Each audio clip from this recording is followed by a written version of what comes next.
guys? Welcome back to the Walleye Files, another Tackle Talk Tuesday with my best friend, Dan Harper. Mr. Harper is back to help us break down early ice out walleyes, and that's super exciting to me. That means we are getting closer to spring. We are getting closer to the start of the National Walleye Tour season. There are a lot of things between now and then for me. We've got some crazy hours for about 6 or 8 weeks at work that I'm going to be working. A lot of night shifts, a lot of 12 to 13-hour nights. But at the end of that tunnel, at the end of that rainbow, there is a pot of gold. That is the National Walleye Tour season starting. I can't wait. Super excited. Just dropping the boat off here in the next week and a half at Image 360. Tim and Jordan and the rest of their staff are fantastic, and I'm super pumped for the new wrap. Pretty pumped to show you guys, not gonna lie. This year is shaping up to be a really exciting one. A lot of cool things happening with the National Walleye Tour for 2027, taking the top 55 anglers as an invite only. A lot of great things happening. A lot of great things happening, at least in my eyes. I think the walleye world is in a place where it can only get stronger, and I'm excited for the changes. So, without further ado, some ice out walleyes. Thanks again to our sponsors, Lake Effect Lures, Striker Brands, Thunderhook Fly-Ins, Image 360 and Crown Trophy, Bellevue Spice Company, and Walleye Nation Creations. We can't do this show without them. Please check them out. I'm so grateful for the things that they do for me and for this show. I can't do this without them. So please do your best to support them. If you like to support me, click like, follow, like those companies too. Definitely does a little bit. Any little bit helps those companies. Do your part, help them out. Spring tackle, guys. Here we go. This episode of the Walleye Files is brought to you by Lake Effect Lures, the tackle that turns every cast into a catch. Built for serious anglers, tested on real fish, and proven to get bites when nothing else will. Get yours at lakeeffectlures.com. Welcome back to the Walleye Files. We got Dan Harper here, and we are going to talk some ice out walleyes. Something that we're about to be really familiar with, just because Lake Erie's ice is pushing out. You sent me a picture today of a ice-free shoreline in front of your place. They cut out a launch lane in front of Fox Point Park in De Pere, so the Fox River is kind of game right now, and as the next few weeks start happening, we're going to have some open water here, Mr. Harper. Yeah, it's going to be a pretty exciting time. It's been a long winter for us here, so I know a lot of guys have been on the ice, but it's nice to see some open water, some moving water. Yeah, it feels good. 65 degrees today. Yeah, we don't have that. It was like 40 here. But I don't know. I'm excited. This is a fun topic. We've done a springtime show, a summertime show, a fall show, an ice fishing show as far as Tackle Talks. But this Tackle Talk Tuesday is really going to be specific to right after ice out. That water's super cold. And these fish can be incredibly picky and incredibly lethargic. So a couple different presentations. Did you grab 4 baits? I got 2 different styles of baits, 2 different styles. Okay. All right. Well, I got 4 baits here. Why don't you start it off there, big guy? So I think one of the first ones that I picked just as an easy cold water presentation is just a simple blade bait. It's not something I use a ton of here, but it works definitely in that cold water period. The thing with our fish in the spring here, especially, that I've noticed is, like, it doesn't matter necessarily the water temperature. It's kind of how fast it gets cold. So even though that water might be up in the upper 30s, low 40s, those fish, depending on their mood, can still move pretty good, and they're still pretty hot and active. So just a simple blade bait to pitch around is a great way to just kind of see if some fish are in the mood. It's a simple, fun way to fish. There's some different color options, right? You can throw white, like a green and yellow. This one's been really good on Lake Erie for me here in the springtime. Different options. There's a bunch of different tackle makers that make some blades. It's just a fun way to get around to start pitching in the springtime. Yeah, and you said it best. I think there's so many different styles of blade bait. I mean, you've got vibratos, you've got Walleye Nations has a wonderful blade bait that I like to use. You've got the old Johnson Thin Fishers that might be my personal favorite. Um, there's yeah, there it is. There's so many different styles of blade bait, and they all give out just a hair different vibration. Um, and there's times that fish key in on a certain one, and there's times that they don't care and they eat everything. So yeah, I totally support the blade bait game in the springtime. Yeah, and I think one of the keys that I've learned with the blade baits, kind of taking it from the bass world, is like, and we'll get to my next presentation with the hair jigs and mono. But with the blades, I like to throw them on mono or straight fluoro. It gives you a little bit of kind of play in that system, so it's not as aggressive. It seems to kind of trigger some more bites too. But it's just a fun way to get out, get pitching, live scope or not. Just a fun way to kind of get back in the game. Yeah. So working off that style of bait, and this is obviously a little different, but a lot of them are shaped the same. And I've got a rippin wrap, and it's kind of a staple here in northeastern Wisconsin. This is a bait we've talked about before, guys. This is number 6 rippin wrap. This is chartreuse shad. This is one of my favorites in the springtime. But I'm not working it like a normal rippin wrap. I'm not pumping this thing. I'm not picking this thing high up off the bottom. I, in turn, am going to try to shimmy this thing along the bottom. I am going to work this thing and let it flutter and work this thing and let it flutter. And I'm actually more dragging it early in the year than I am pumping it. There's still vibration there. There's still rattle there. But I don't like crazy loud noise and crazy vibration early in the year. I just think those fish are lethargic. They're a bit skittish sometimes, especially here on the Fox. They're not really keying in on that style of bait yet. That's a really, really good post spawn bait. And I will work the heck out of that thing post spawn. But pre spawn, they're just kind of nipping. They're not really feeding heavy like they are other places. Like you guys have fish that are total feeders. Yeah, 100%. We don't necessarily have fish that are just dying to eat early in the year like that. So, yeah, that's how I run a rip and wrap early in the year. Yeah, no, I love that, and it's just a fun way to get back out, get on the water, make some pitches. It just gets you back in the game. It's a lot of fun. For me on Lake Erie in the springtime, ice out into early pre-spawn stuff, like it's just got to be a hair jig. We throw a little different hair jigs than you guys throw up on Green Bay. So this is just it's a 5/8 ounce kind of flat-sided football head with craft fur on it. This is a really good color on Lake Erie in the springtime, purple green. And then we also have like, just kind of a black and purple. Yeah, 100%. Um, it's just like for me growing up and fishing the last 10 or 15 years, just pitching hair jigs in the springtime near the reefs or on the sand flats. It's just a lot of fun. You can catch a lot of fish. They're usually pretty responsive. And even if you're not catching quite like the big girls, like my biggest bag ever here was on hair jigs in April. Um, but you can also just go out and just crack the males when they come up, or those males will push up first, and they're just super territorial and aggressive. And it's just a really fun way to get back in the game and get on the water. I fish them a little differently than I think you guys fish them up there. I like to pitch them on straight 10-pound mono.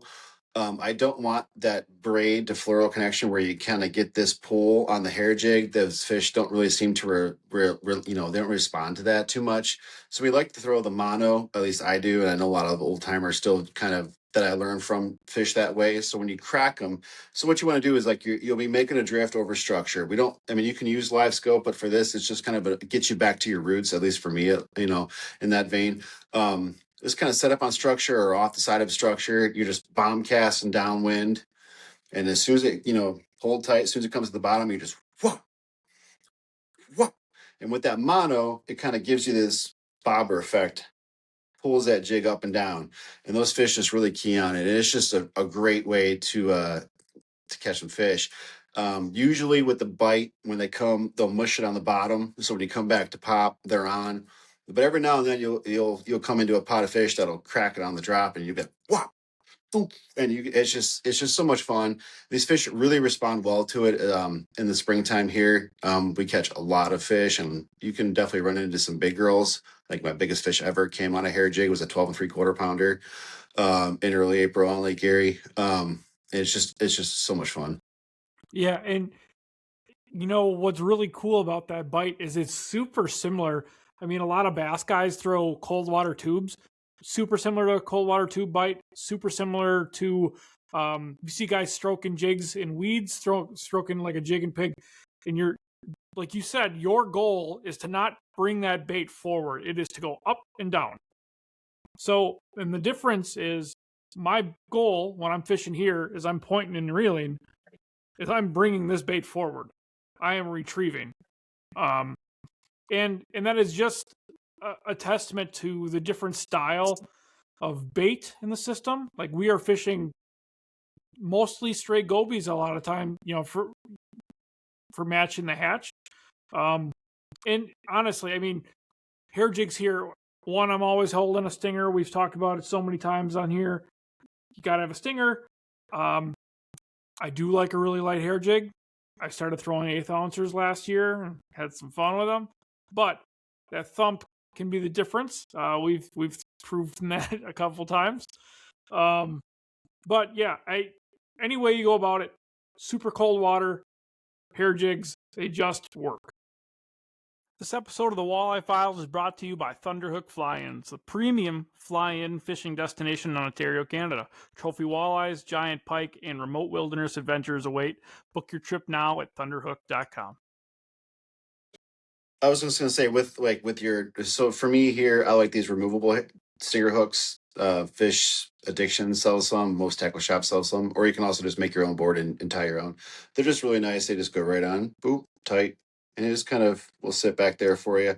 And you'll catch a lot of fish in the cold water period because they'll just kind of come up and grab that back end. You'll catch a lot of fish in that little number 10 treble hook back there. So if you're not throwing trailer hooks or stinger hooks, you're definitely gonna not as catch as many fish as you want to in that period.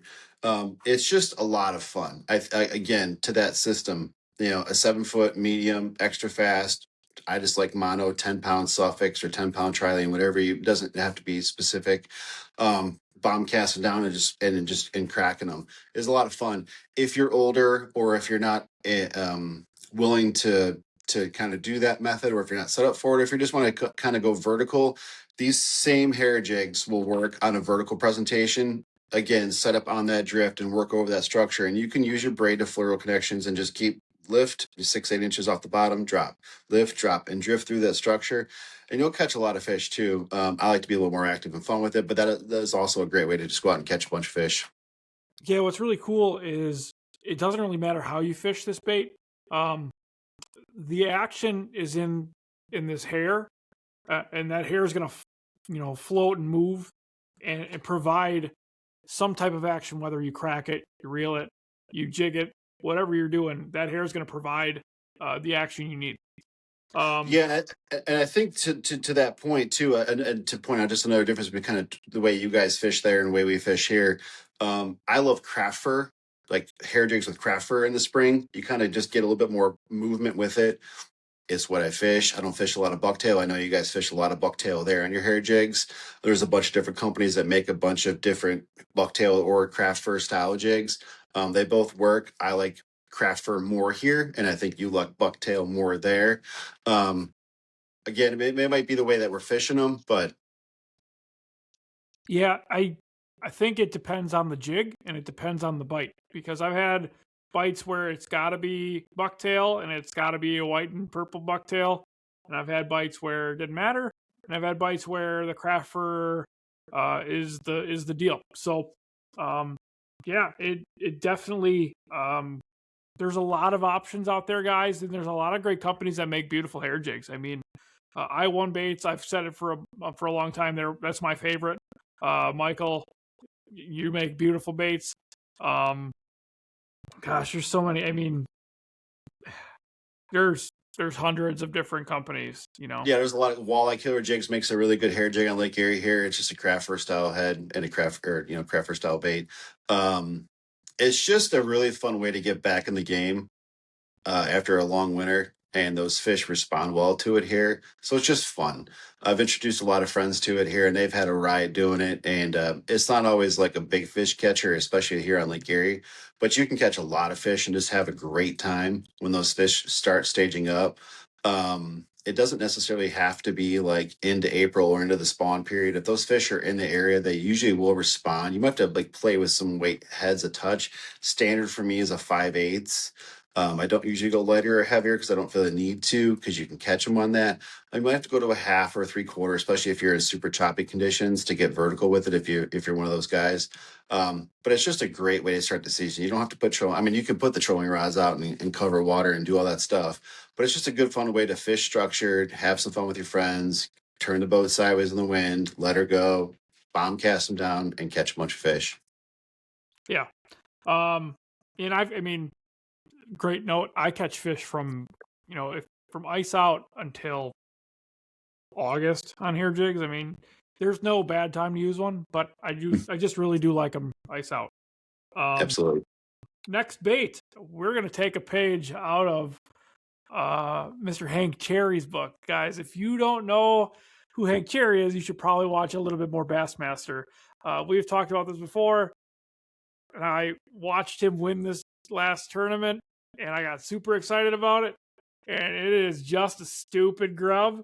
It is just, I mean, how many walleyes in the history of time have been caught on a chartreuse Mr. Twister?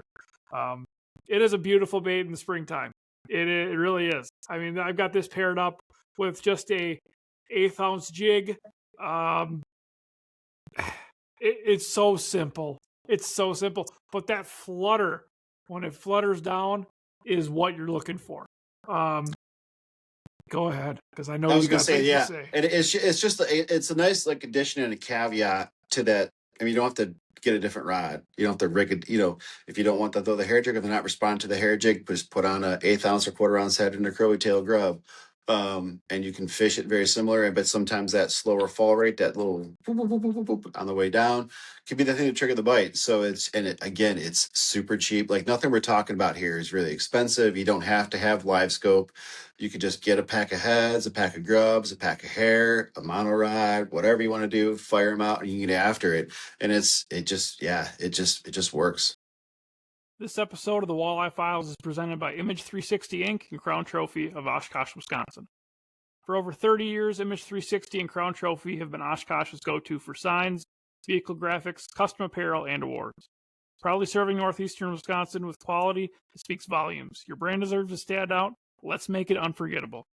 Need signs that pop, graphics that roar, and branded apparel that turns heads? Image 360 and Crown Trophy in Oshkosh have been rocking northeastern Wisconsin for 30 years. From bold branding to epic awards, we bring your vision to life. Let's go. Love Image 360 and Crown Trophy. Yeah, I mean, guys, it's been proven. Hank just won $100,000 on literally this. I mean, this is all it is. But sometimes that simple is that much better. There are so many times us, as far as tournament anglers or just anglers in general in the walleye world, overcomplicate things to such a high degree. I think to go and get yourself a pack of Berkeley grubs or Kalen's grubs or whatever style you like.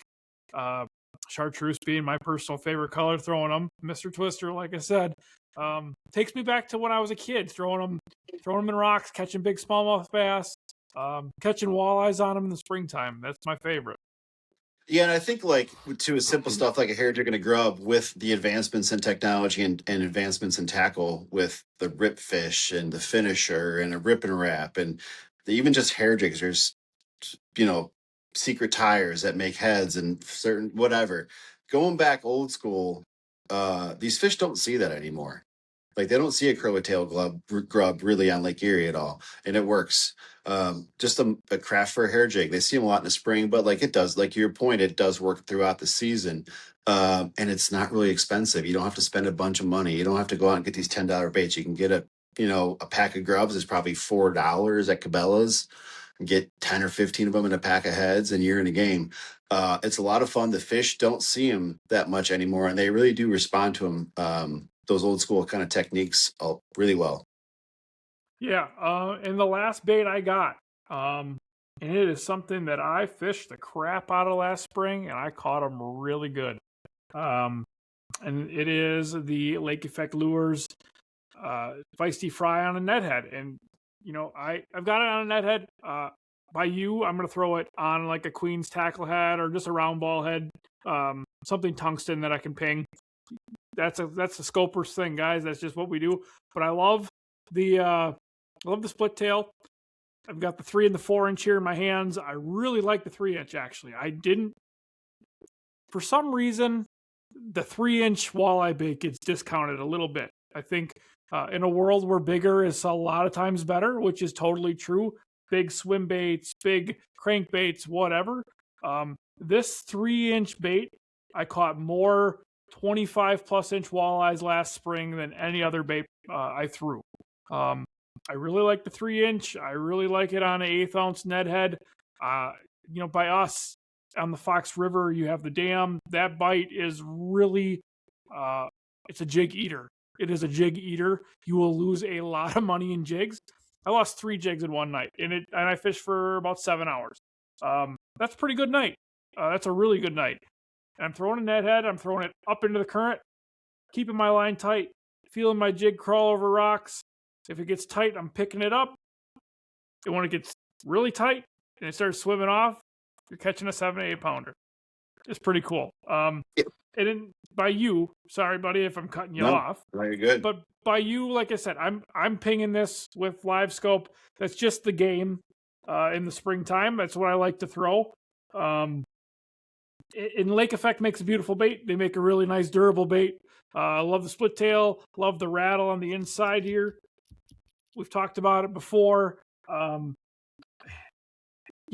It's a great bait, and it's a staple for me in the springtime. Yeah, and to kind of advance the techniques, right? So you can do what we've been talking about without live scope, and but as that spring kind of goes on, and especially here on Lake Erie, those fish will stage off those deeper edges, off the rocks or between the islands or out east. And scoping minnows can be a lot of fun in a really productive way. To your point, like there are days where like the 4 or 5 or 6 inch plastics won't work, but a 3 inch mooch minnow will. So, and it's if you have the technology, if you have a scope, you can kind of get a pack of 3 inch baits, a 4 inch baits, and a 5 inch baits, and they'll probably cover you throughout the day. There are times where they will respond to smaller stuff.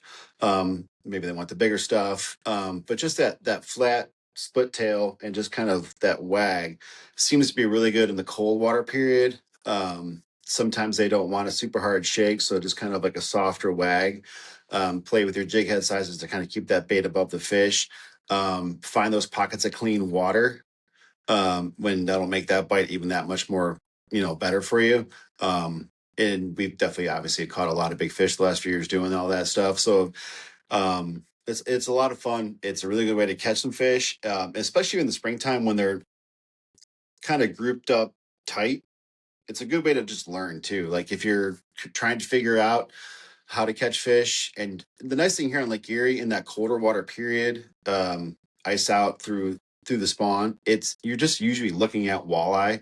There's not a ton of sheephead. There's not a lot of catfish. You might see some yellow perch or some white bass, but it's usually just walleye. So it's a really good time to just get out and kind of get your skill set going too. Learn what you like, learn what baits you want to throw, have some fun, and you have the shot at catching just a donkey too. Yeah, that might be the most exciting part about spring fishing is you never know what the next bite's gonna turn into. You truly could have a fish of a lifetime on every single cast, and that's true for any time of the year, anywhere. But in the springtime, fish is packed full of eggs. You may have a 33 inch fish that weighs 15 pounds. You don't know. 100%. I mean, I've caught some fish by you that if they had spawn in them, they'd be absolutely ridiculous. So, guys, get yourself some Lake Effect lures, get yourself some hair jigs, get yourself some grubs and stupid, simple jig heads or some rippin wraps. Go find a bank, go find a little bit of structure, rock to sand transitions, or a dam somewhere, where these fish are transitioning to, go catch yourself a pile of walleyes, because more than anything, we're trying to get over the winter, the winter sadness. We're trying to be happy and catch big fish again. And speaking of being happy, my friend, we are not that far away from the National Walleye Tour kicking off. Yeah, absolutely. I'm getting pretty jazzed about that one. One thing I just wanted to say, especially here on Lake Erie, just for guys that maybe are going to come down here this spring. If you don't know what you're doing or don't know where you're going, there's a bunch of Modus Lake Erie satellite imagery that will help you find cleaner pockets of water. There's a bunch of lake temperature maps that you can look to figure out where the warmer water is to kind of help, kind of guide your experience through the spring, post ice out. Which are just really helpful tools for guys that are traveling and not sure kind of where to start. Just look up some of those resources. There's a lot of really good ones on the internet. Yeah, and there's a lot of custom bait places around. There's a lot of tackle places. Erie Outfitters, your buddy Craig does a great job, helping people out. He's a great resource for information. There are a lot of other places around Lake Erie like that as well. Tap into those resources. Ask questions. Get the hot bait, the hot color, and just get a small report. Get yourself a little bit of knowledge before you make the trip to Lake Erie to catch a bunch of big walleyes. Yes, sir. Absolutely.